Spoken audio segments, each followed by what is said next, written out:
As a seller, you're putting your home on the market and you're thinking, should you get an inspection done before you list? Or should you just wait until you get a buyer and let the buyer do the home inspection? Of course, as a seller, doing a home inspection is not required, but it is definitely a smart move if you can do that.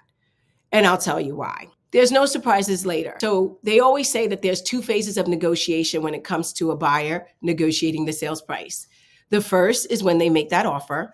And the second is right after inspections, right? Usually a buyer, if they find a lot of repairs needed, then they either negotiate for you to do those repairs or they want to negotiate the price. So here, by you doing it up front, there are no surprises with that.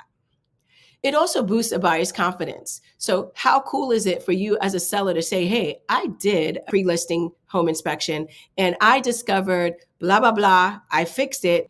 It is valuable to be able to tell a buyer, hey, this is what you're getting. This is what you're making an offer on.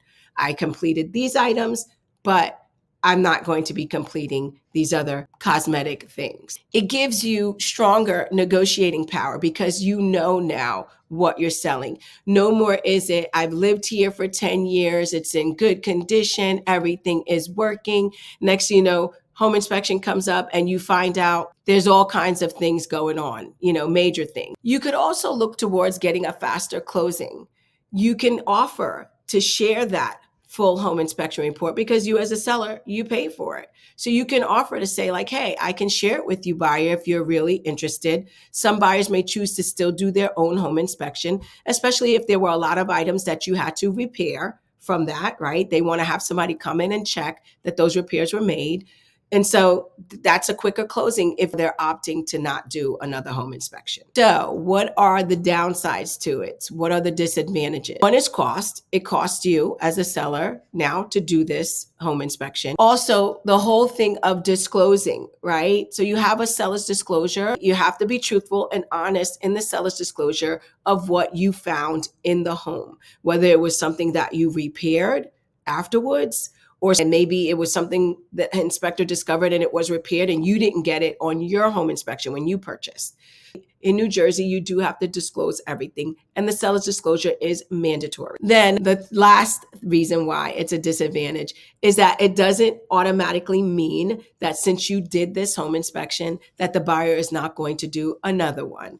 And every home inspector is different. So that doesn't mean that their home inspector may not discover new things that's wrong with the home.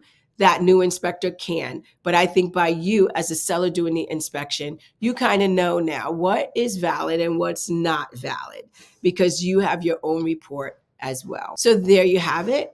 If you're selling a home that's older and it had prior repairs done to it, or if you just want a smoother process, doing a pre-listing home inspection can save you time, reduce stress, and definitely give you the upper hand as the seller. But if your budget is tight and you're selling as is, then it might not really be the right fit for you. Give us a call and we'll help you determine that.